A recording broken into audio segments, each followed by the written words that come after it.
ఆయన మరి 1000 మూరలు గురించి నేలకుండా నన్ను నడిపింపగా నీళ్ళు వహారవుతుంది. ఇంకా ఆయన 1000 మూరలు గురించి నేలకుండా నన్ను నడిపింపగా నీళ్ళు వలలోతుంది. దేవునికి స్తోత్రం. ఈరోజు నా బలలోతు అనుభవాన్ని వినటానికి ఆ కృపగల దేవుడు మనందరికీ సహాయం చేయగలగా. క్రీస్తునందు నా పిల్లగా మనందరికీ దేవుడు నడిపించిన విధానమును చూసినప్పుడు చీలమండల లోతును మనం ఎరిగినాము. అలాగే మోకాళ్ళ లోతును ఎరిగి ఉన్నాము. అదే రీతిగా ఈ రోజును కూడా దేవుడు వలలోతు గురించి మాట్లాడుతున్నారు. ఆయన మాటలు ఎంత శ్రేష్టమైనవో మనము గమనించాలి, గ్రహించాలి. ఆయన మాట వింటే చాలు మన దేహానికి, మన యొక్క ఆత్మకు సంతోషాన్ని, స్వస్థతను దేవుడు ఇవ్వగలరు. మీకు అక్కడ అందరూ అంటారు, నేను దినాన్ని నేను ఇంటికి వెళ్ళి వెనక్కి వచ్చేటప్పుడు కొంతమందిని మేము దర్శించాం.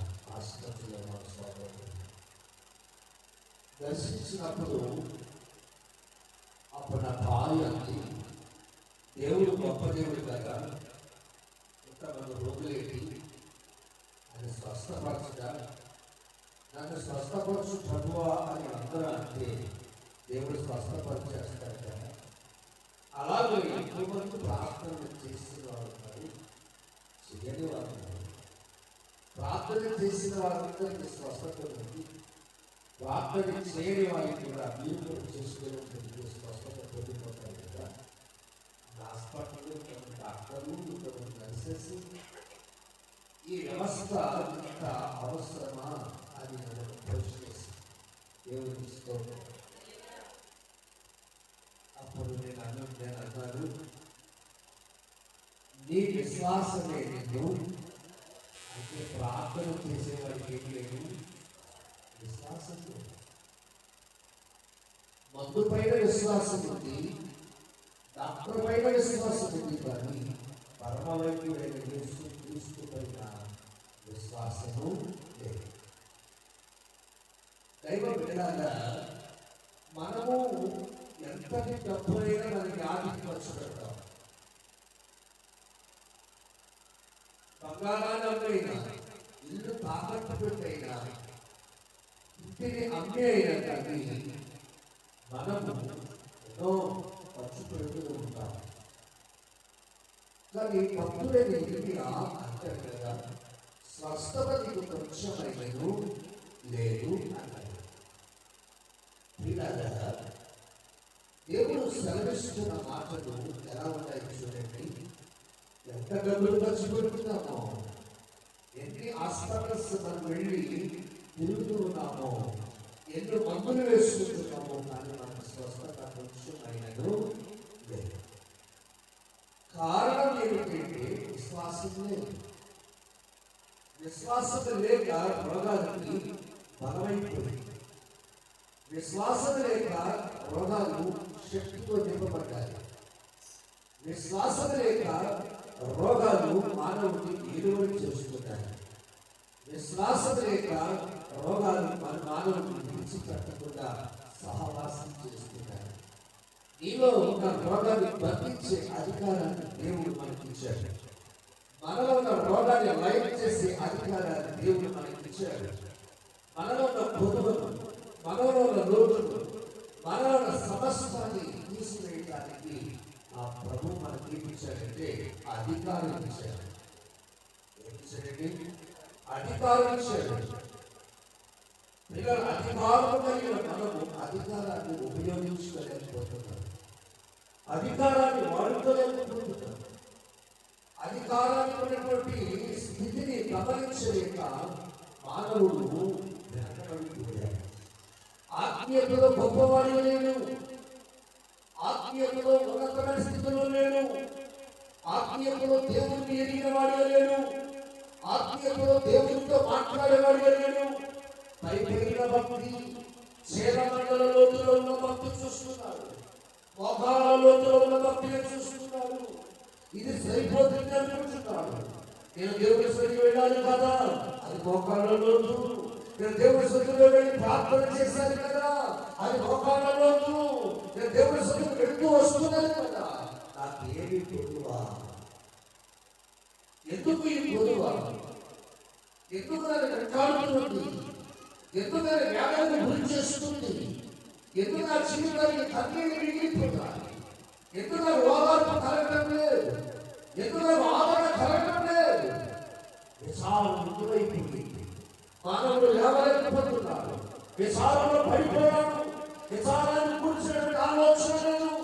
ఈ విశాలాన్ని తొలగించుకోవాలి, ఈ ఆపద నుంచి తొలగించుకోవాలి, ఈ స్థితి నుంచి తొలగించుకోవాలి. తొలగించడానికి దేవుడు నాలో ఉన్నాడు అని ఈ జీవితంలో దేవుడికి ఆహ్వానించాడు. ఇది చేయక రోగాలు ఏదో చేస్తుంటారు. ఏది చేయక జీవితానికి శరమండలంలో ప్రార్థన, ఈ జీవితానికి మోకాళ్ళలో ప్రార్థన ఉంది.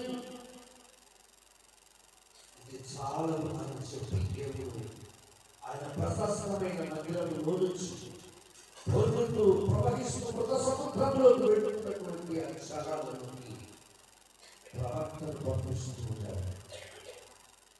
ప్రవక్తను నడిపిస్తూ ఉన్నాడు. ప్రవక్త చేరమండలంలోకి వెళ్ళాలిపోయాడు. చాలు ఈ భక్తి, చాలు ఈ బాధలు, చాలు ఈ వాయిద్యాలు, చాలు ఈ వాక్యము, ఈ ప్రకటించు వాడు కూడా అనుకుంటున్నాడు. ఆ దేవుడు ఏమంటున్నా తెలుసా? చాలా ఆయన కాలు వెళ్ళండి. హల్లెలూయా, హల్లెలూయా. ఏమంటున్నాడు దేవుడు? చేరమండలంలో అనుభవం చాలదు, చేరమండలంలో ప్రార్థన చాలదు, చేరమండలంలో ఆత్మీయత చాలదు, చేరమండలంలో వాక్యము చాలదు. దేవుడు ఏమంటున్నాడు? లోతులకు నడిపిస్తున్నాడు.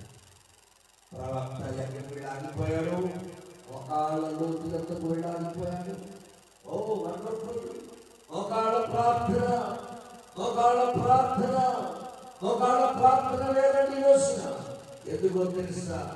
ఒకళ్ళని ఆత్మీయత కనిపించడం లేదు, ఒకళ్ళ మీద ప్రేమ కనిపించడం లేదు, ఒకళ్ళ మీద దేవుని కృప కనిపించడం లేదు, ఒకళ్ళ మీద దేవుని శక్తి కనిపించడం లేదు.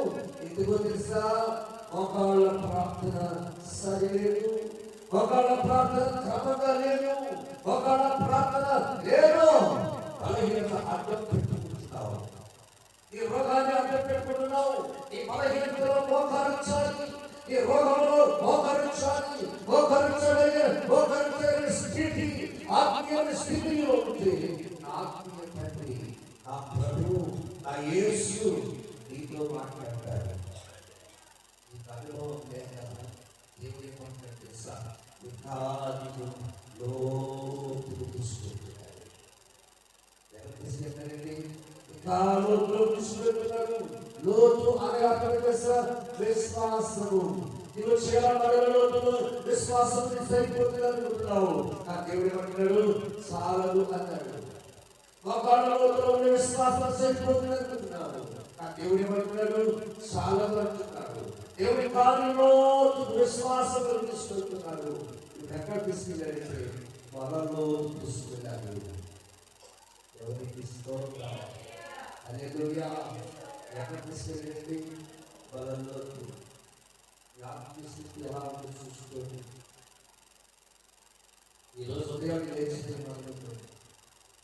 ఎప్పటికి ఎన్నిసార్లు ప్రార్థన చేస్తున్నారు? ఇప్పటికి ఎన్నిసార్లు మోకరించారు?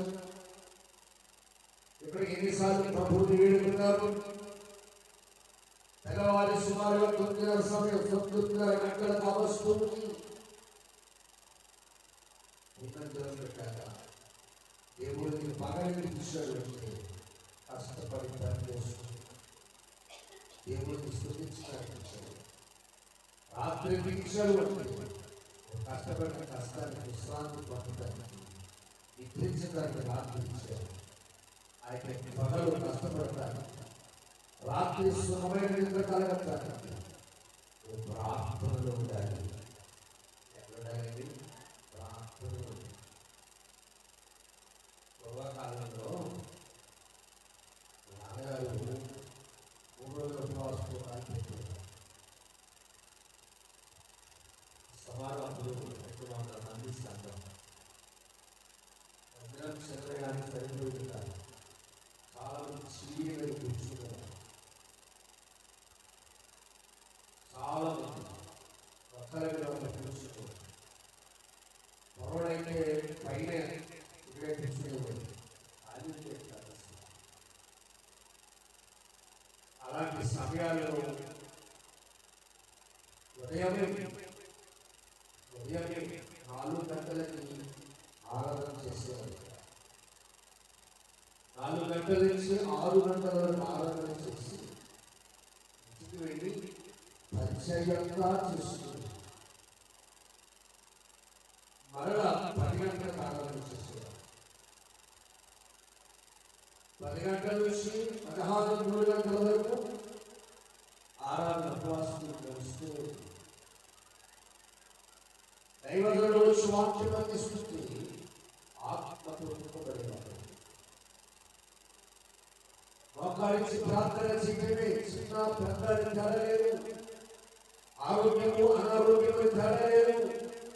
నేను కీడు అని తేడలేదు. అందరూ మోకాలించి ప్రార్థన చేసుకుంటే పరిశుద్ధాత్మ దిగిపోయి అందరితో మాట్లాడుతుండేవాడు.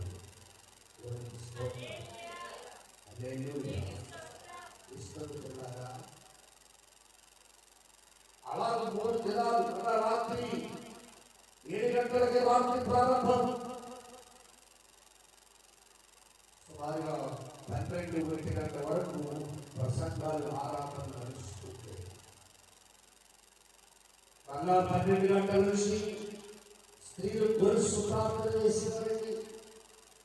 ఏం చేసేవారమ్మా? గొలుసు ప్రార్థనలు చేసేవారు. తెల్లవారు ప్రార్థన చేసేవారు. 4 గంటలకు ఆరాధనలో ఉండి 6 గంటల వరకు ఆరాధన చూసుకుంటూ వెళ్ళిపోయి పరిచయం చేసుకుని అలా వచ్చేసేవారు. రోజు పగలు రాత్రి ఈ రీతిగా స్థితిస్తే ఆ రోజులు 10 రోజులు, ఆ రోజులు కష్టమైన రోజులు, ఆ రోజులు ఉద్యోగాలు లేని రోజులు, ఆ రోజులు తక్కువ పంట, ఆ రోజులు శ్రమ ఎక్కువ. అయినను ప్రజలు పోషించబడుతూ ఉండేవారు. హల్లెలూయా.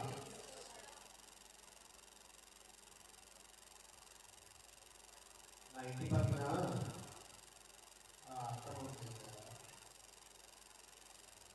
ఆయన గంగయ్య గారు, గంగరాజు గారు, ఆయన గారు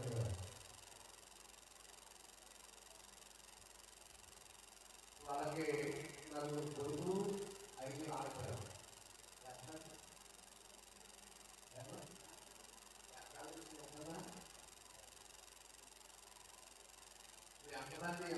వాళ్ళు రాయడండి వాళ్ళు అందరూ అలా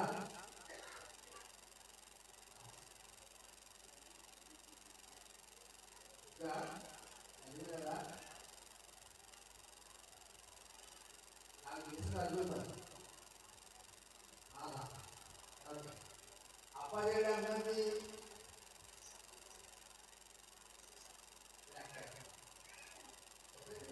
5 అప్పచేయడు. ఈ కాదు ఈ అక్కలు ఉత్తమకి 5 అప్పచేయడు. అలాగా 5ని ఎలా కందో, 3 ఎలా కందో అక్కడే కలి, అక్కడే సంసారం, అక్కడే కాపురం, అక్కడే వంట, అక్కడే పెట్ట, అక్కడే పట్టుకోవడం, అక్కడే వంట చేసుకోవడం, అక్కడే తినడం, మళ్ళీ తమ్మేయడం, ఇంకెవరైనా పెద్దలు పెట్టాలి ఇచ్చేయడం, పనులు తీసుకోవడం. అది ఎక్కడిది బలం వారికి? చాలా మంది అంటారు కొంతమంది చొన్నమ్ముతున్నారు, కొంతమంది అంటారు బొమ్మమ్ముతున్నారు అంటారు. కాదురా, దేవుని శక్తితో నింపబడిన జనాంగం. ఎవరికి స్తోత్రం చెప్పండి. హల్లెలూయా. ఒకప్పుడు మా నాన్నగారిని హేళన చేశారు, ఒకప్పుడు మా నాన్నగారిని అవమానపరిచారు, ఒకప్పుడు మా నాన్నగారిని సిగ్గుపరిచారు. అలాంటి వారందరూ కూడా ప్రభువుని స్తుతించి తెలుస్తున్నారు, ప్రభువుని ఎరిగి ఉన్నారు, ప్రభువుని తెలుసుకున్నారు. నాన్నగారిని వెంబడించడం ప్రారంభించారు, నాన్నగారిని స్తుతించడం ప్రారంభించారు. ఇదంతా ప్రభువు ఈ ప్రాంతంలో నాన్నగారిని వాడుకోవడానికి ఇష్టపడ్డాడు. అది ఏ అనుభవం తెలుసా? ఏకరంలో తొలగిపోయే అనుభవం. కానీ వారు విశ్వాసులు ఎట్లా ఆగిపోతున్నారు తెలుసా? కొంతమంది చీడమండలలోతు ఆగిపోతున్నారు, కొంతమంది మోకాళ్ళలోతు ఆగిపోతున్నారు, కొంతమంది నడుములోతు మనలోతు ఆగిపోతున్నారు. ఇలా గమనించండి. కన్నేసి పాడాలి అన్నాడు చూసారా? కన్న తర్వాత నడుమునకు నడుకట్టు కట్టుకొని అలాగే ఏ కట్టాలన్నా నడికట్టు కట్టేసి పాడలేవాడు. అప్పట్లో పల్లె ఉన్నాయి గర్భాలు, అప్పట్లో పల్లె ఉన్నాయి, మిరగాయ పాలు, ఉడుపు లేవు, అలుపులు, శనగలు కొట్టుకోవాలో తవ్వడం. ఇలాంటి పై పైన ఉన్నటువంటి పంటలు, పండుగలు, సమృద్ధి, పందులు ఇవన్నీ మన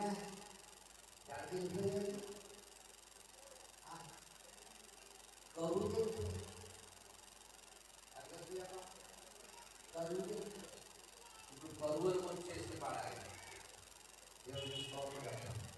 ఈ పై పంట ఎక్కడైపోయింది? నీరు లేని ప్రాంతానికి వెళ్ళిపోయింది. ఇప్పుడు ఆడుతున్నారు, మా ఆకు లేవంటున్నారు, ఇప్పుడు ఆకలి ఏమంటున్నారు.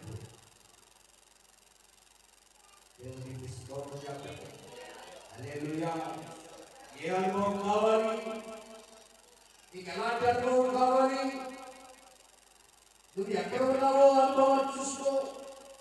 నువ్వు ఎక్కడ ఏ స్థితిలో ఆగిపోయావో, ఏ పరిస్థితి కూడా ఆగిపోయావో ఆ దేవుడు అంటున్నాడు, ఇంకా నిన్ను లోతుగా పంచుతాడు. హల్లెలూయా, హల్లెలూయా.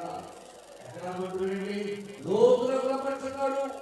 ఈ నది ఖర్చు ఎలాంటి విశ్వాసం కాబట్టి లేవ్యాకాండము 8వ అధ్యాయం, లేవ్యాకాండము 8వ అధ్యాయంలో 7వ వచనంలో చదివితే అక్కడ రాయబడిన మాట, అతడు అతనికి చొక్కాయిని తొడిగి అతనికి తట్టిని కట్టి నిలువు తట్టిని ఏఫోదును వేసి ఏఫోదు యొక్క విచిత్రమైన నడి కట్టు అతనికి కట్టెను. దేవునికి స్తోత్రం.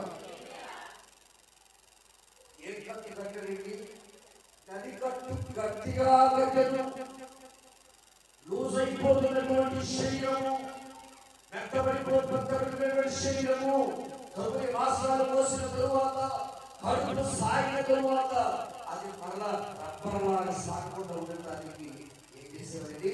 నడికట్టు కట్టు. నడుపునకు బలం. నడికట్టు దేనికి బలమండి? నడుపుకు బలం. నడికట్టు దేనికి బలము? నడుము నిలబడుతుంది. ఈ శరీరానికి మధ్యస్థ భాగం, ఈ శరీరానికి మధ్యస్థ భాగమైనటువంటి నడుము సహకరించకపోతే ఎంత ఆరోగ్యమైన చేతులున్నా, ఎంత ఆరోగ్యమైన కాలున్నా, ఎంత ఆరోగ్యకరమైన గుండె ఉన్నా వ్యర్థమైపోతుంది. ఈ నడుము ఏం చేయాలి? ఈ జీవితానికి, ఈ శరీరానికి సహకరించాలి. హల్లెలూయా. నడుము బాగుందనుకోండి, ప్రతిపాదం, కారు బాగుందాం, సైకిల్ దొరుకుతాం, రిక్షాలు దొరుకుతాం, అన్నీ దొరుకుతాం.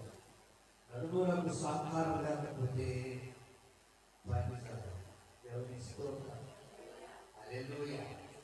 కాబట్టి దైవజనుడికి దేవుడు చెప్తున్నాడు మోషే అహరోను అతని కుమారులను పిలిపించి అతనికి విచిత్రమైన వస్త్రములను కుట్టించి అంగీని తొడిగి ఆ అంగీ మీద యజమానిని నడికట్టు కట్టమన్నాడు. బలమునకు సాదృశ్యం. దేనికి సాదృశ్యం? నడుము. మొల దేనికి సాదృశ్యము? నడుము. దేనికి సాదృశ్యము? బలమునకు సాదృశ్యం. బలపడాలి. విశ్వాసం ఏముండాలండి? బలపడాలి. కానీ విశ్వాసం ఎలా ఉండాలి? రోజు బలహీనమైపోయాడు. విశ్వాసంలో ప్రార్థన బలం లేదు, విశ్వాసంలో ఉపవాస బలం లేదు, విశ్వాసంలో స్తుతి చెల్లించే బలం లేదు, విశ్వాసంలో ఆరాధించే బలం లేదు. విశ్వాసి దేవుని శక్తి కొరకు, విశ్వాసి దేవుని బలం కొరకు కనిపెట్టలేని స్వభావంతో ఉన్నాడు. విశ్వాసం పెరగలేని బలహీనమైపోయాడు. ఏమైపోయాడు? ఎందుకు బలహీనమైపోయాడు? చెప్పండి. టిఫిన్ ఎన్ని తినాలి? పొద్దున అల్పాహారం సుమారుగా 7:30 లోపల తినాలి. మనం వెళ్ళేప్పుడు బడాయి 10 గంటలు. ఈ మధ్య కాలం వచ్చేసి 11-12 గంటలు కూడా తింటాం. లంచ్ ఎన్ని గంటలు చేయాలి? 1 గంట లేకపోతే అరగంట, 1 గంట లోపల వచ్చేయాలి. ఎన్ని గంటలు చేస్తానండి? 4 గంటలు చేస్తాను. ఎవరా బాబు ఖాళీ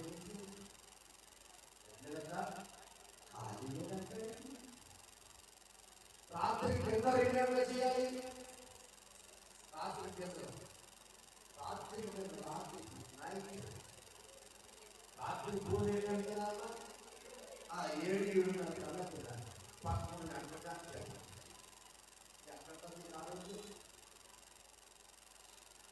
ఎక్కడో నీకు ఆరోగ్యం సమయ వేళ మార్చుకుంటున్నావు, ఆలస్యం చేస్తున్నావు, తిరుగుటకు త్రాగుటకు ఆలస్యం చేసి రోగం తెచ్చుకుంటున్నావు. బలహీనతకి ఏర్పడిపోయి తెలుసా? చాలా మంది అంటారు తిరిగి లోపం అంటారు. అవుతాయి ఉండొచ్చు. అది టైమింగ్స్ లోపం ఏమంటారు? వాళ్ళు కలిగిపోయాక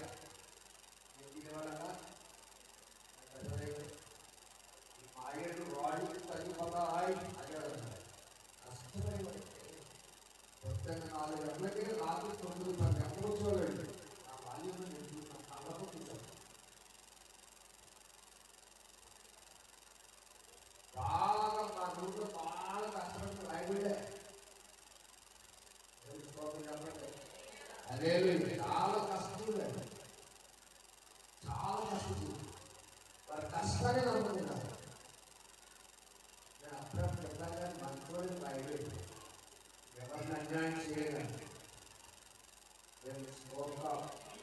హల్లెలూయా, హల్లెలూయా.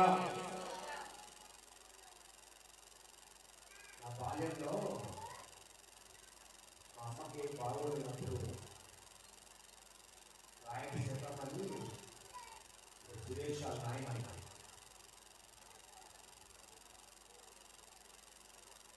మా అమ్మ నేను చూడటానికి నన్ను పరిచయం చేయడానికి ఏడుస్తూ వచ్చేసి మాకు తెలియదు, మాకు అంత వయసు లేదు. మా అమ్మ చనిపోయిన తర్వాత, మా అమ్మ చనిపోయినప్పుడు మా అమ్మమ్మతో మరి కొంతమంది రైలు బృందంతో పాటు ఆ సేకమన్నాడు 6 రోజులు నడిపి నేను అంటాను, బంధువులు కలిసి ఉంటే బలం, బంధువులు కలిసి ఉంటే బలం.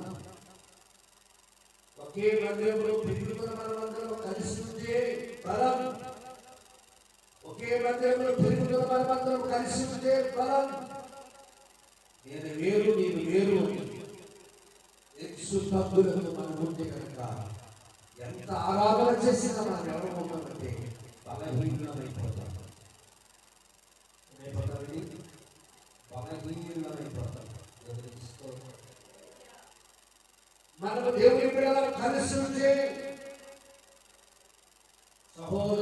ఇంటికి నివసించుట ఎంత మేలు, ఎంత మనోహరం వాక్యం విస్తరించు.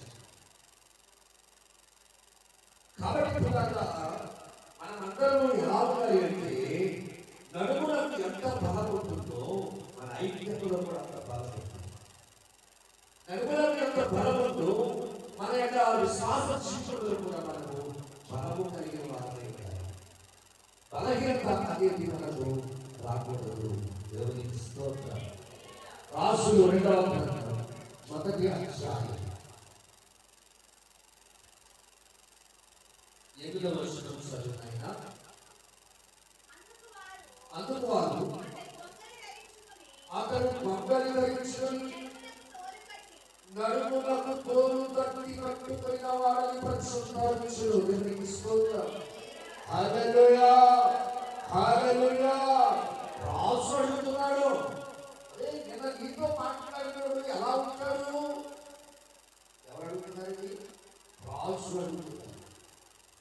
పిల్లరా ఏమని అంటే పిల్లరా ఇక్కడ ఒక రోగి కనబడుతున్నాడు. ఎవరికి? ఒక రోగి. ఆ రోగికి సమాచారాన్ని దేవుడు అందిస్తున్నాడు.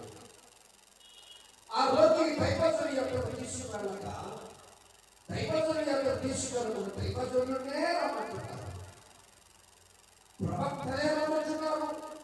రోషము కలిగిన ప్రవక్త, దేవునితో సహవాసం చేస్తున్న ప్రవక్త, దేవునితో మహాత్ముగా మాట్లాడుతున్న ప్రవక్త రోగికి తగ్గున్నాడు. ఎవరో పరిమాణులు వచ్చారు. దేవునికి స్తోత్రం. ఏ రోగి స్వస్థత వరకు నేను నమ్మంటున్నాను. ఇంటికి వెళ్ళకపోతే మనసు మీద వంట చోటారు.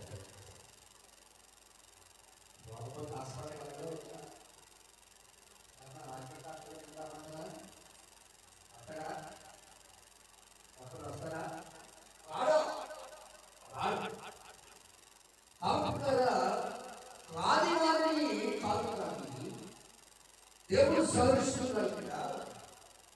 మన అంతరంగానికి దేవుడు మాట్లాడుతున్నాడు. రాజు కోసం సమాచారం చెప్పారు. రానన్నాడు. పైగా నేను వచ్చేటప్పుడైతే మంచంలో చచ్చిపోతానని చెప్పాడు. అంటే అన్నాడు రాజు, నీతో మాట్లాడిన వాడు ఎలా ఉన్నాడు? ఎంత ఎత్తు ఉన్నాడు?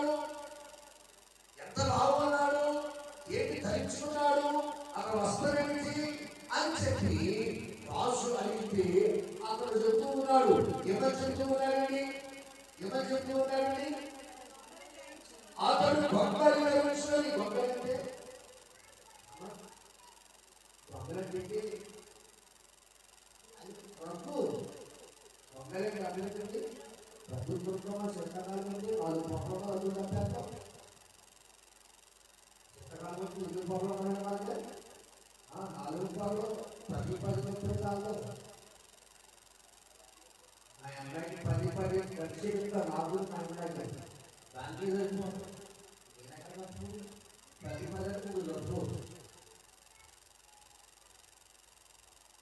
గొంగళి కప్పుకొని ఉన్నాడు. ఇంకేమన్నాడండి? ఎవరైనా నడుములకు తోలు తట్టి కట్టుకొని ఉన్నాడు. దేవునికి స్తోత్రం. తోలు తట్టి నారతో చేయబడిన తాడు. ఏంటండి? నారతో చేయబడిన తాడు గట్టిగా పీల్చి కట్టాడు. అతడు ఎవరో తెలుసా? దైవజనుడు. దేవునికి స్తోత్రం. హల్లెలూయా, హల్లెలూయా. దైవజనుడు. దైవజనుడికి కొన్ని గుర్తింపులు ఉంటాయి. దైవజనుడికి కొన్ని ఆనవాలు ఉంటాయి. దైవజనుడికి కొన్ని ఉదాహరణలు ఉంటాయి. ఎప్పుడైనా ప్రయాణం చేస్తున్నప్పుడు, లేకపోతే ఎక్కడైనా రోడ్డు పక్కన ఆగి టీకా వచ్చినప్పుడు, ఏదైనా దూరం ప్రయాణం వెళ్తే ఆ బస్సులో ట్రైన్లో ప్రయాణం చేసేటప్పుడు చాలా అంటారు,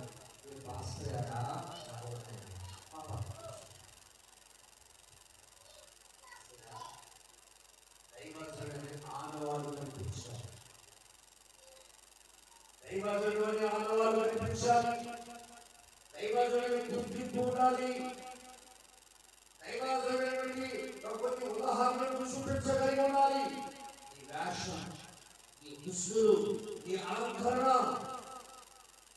దేవుడికి ఇష్టమైతే ప్రజలను ప్రేమిస్తారు.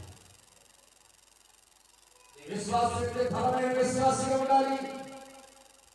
బలహీనమైన విశ్వాసంగా ఉండకూడదు. బలమైన విశ్వాసంగా కొనసాగాలి. బలమైన విశ్వాసంగా ఈ జీవితాన్ని నిలబెట్టుకోవడానికి ఇష్టపడుతూ ఉండాలి.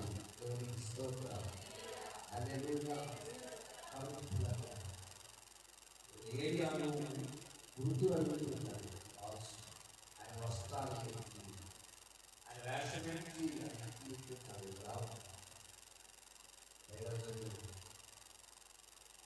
బైబిల్ ట్రైనింగ్ ఉన్నప్పుడు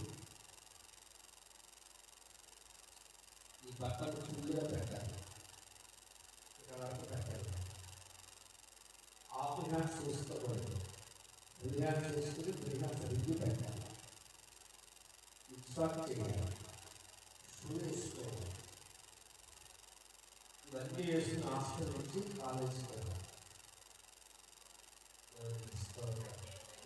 అదే భాష బాగుంటుంది.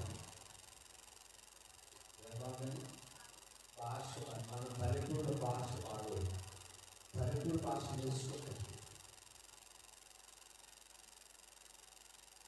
అనుకుంటారు ఆ పట్టణంలో పదే పదే గెలుస్తున్నారు సార్.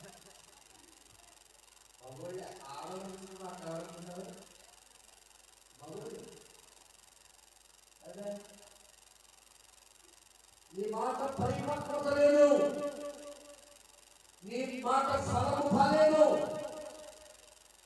నీ మాట చక్కగా ఉన్నట్టుగా ప్రార్థించు. మృదువుగా ఉండాలి. ఆ మాట ఎలా ఉందండి? మృదువు. ఈ భాషలో చక్కని మృదుత్వం కనిపించాలి. ఈ యొక్క అలంకరణ చక్కగా ఉండాలి. అనేది మేము హాస్పిటల్లో కావచ్చు. చిన్నంత పాస్పాలు పడేయకుండా చెయ్యి. పాస్పాలు ఈ చీరంతా పాము చర్మం ఉన్నటువంటి చీర.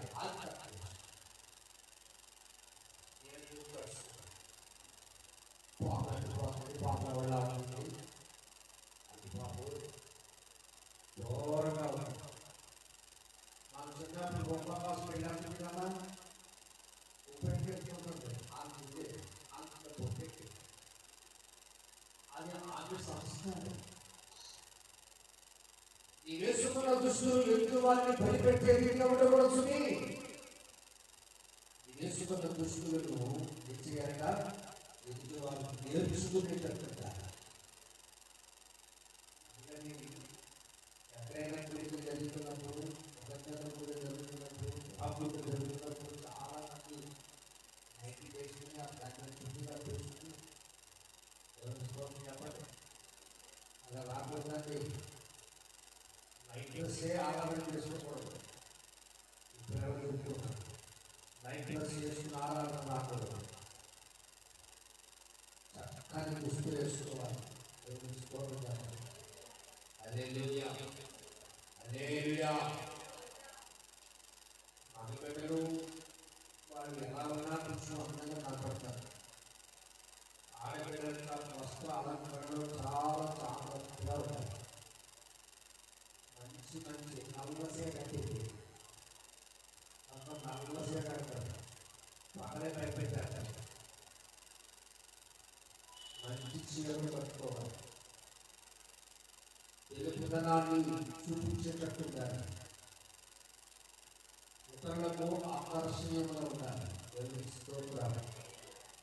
వివాహమయ్యి బిడ్డలు కన్న తర్వాత కూడా పిల్లలు డ్రెస్ వేసుకుంటారు.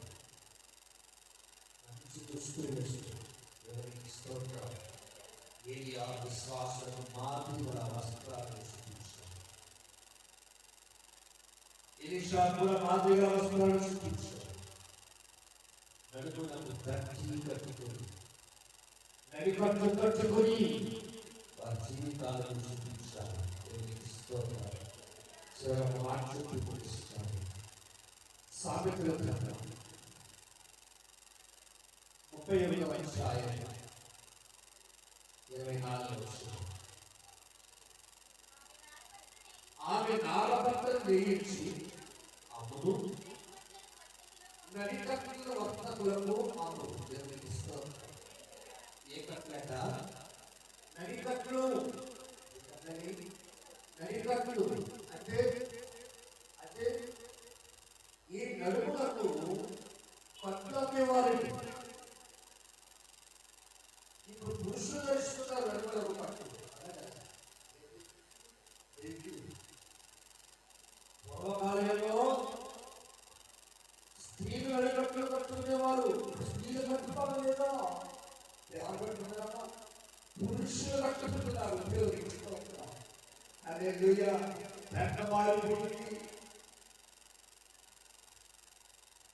ఈ నడికట్టు అనేది భారతదేశానికి మొట్టమొదటి తీసుకొచ్చింది ఇప్పుడు మన దేశంలో ఫ్యాక్ట్, మన దేశంలో ఇస్తాను ట్రెడిషన్, ఈ సాంప్రదాయం ఎవరైనా బ్రిటిషర్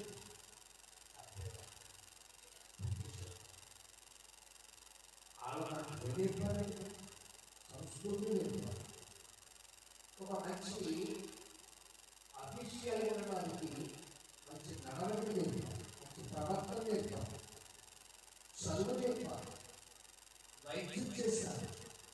భావమైన మనల్ని, దరిద్రమైన మనల్ని నాగరికత నేర్పాలి. ఆలోచించండి. దేవుని లేఖనాలు సెలవిస్తున్నాయి.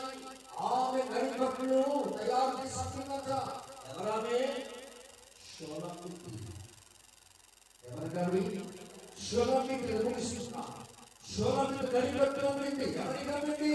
సంఘానికి. ఎందుకు సంఘానికి అమ్మింది? సంఘము ఏమైనా బిడ్డలను ఖర్చుని సంఘం. సంఘం యొక్క బలము బలహీనత గురించి అనుకున్నట్లుగా, సంఘం యొక్క బలము కోపంగా ఉన్నట్లుగా సంఘము ఏముండాలి? నడికట్టు ఉండాలి. ఎందుకు తెలుసా? సంఘము బిడ్డల్ని కంటుంది కనుక. సంఘము బిడ్డల్ని కంటుంది. ఎలాంటి బిడ్డల్ని కంటుంది? దేవుని ఎరిగిన వారిని సువార్త ప్రకటించి, యేసు రక్తంలో వారిని పరిచయం చేసి, యేసు రక్తంలో రక్షించి వారిని సంఘాన్ని తీసుకొచ్చితే నడికట్టు ఉండాలి. లేకపోతే సువార్త ఆగిపోతుంది. సంఘము సువార్త ఆగిపోకూడదు. సంఘము ద్వారా సువార్త ఉండాలి. సంఘం ద్వారా నూతన ఆత్మ కనాలి. నూతన ఆత్మ సంఘం కట్టు ఉంటే ఆ సంఘానికి ఏమన్నారట? నడికట్టు ఉండాలి. లేకపోతే లోకంలో చాలా ఈ నడుములకు బలం, ఈ నడుములకు శక్తి, ఈ నడుములకు ఆరోగ్యం కలుగుతుంది. నడికట్టు కట్టండి. ఆ నడికట్టు వాక్యమే. వాక్యమైన నడికట్టు. బలహీనగాలు ఉంటారు. అనేక మందికి సువార్త ప్రకటించి అనేక మంది రక్షిస్తారు. అలాంటి నడికట్టు కట్టుకుని దేవుడు సువార్తలో నాలుగు భాగస్తులు ఉంటారని ప్రభు ప్రకటన చేస్తూ నా మాటలను ముగిస్తున్నాను, ప్రార్థిస్తున్నాను.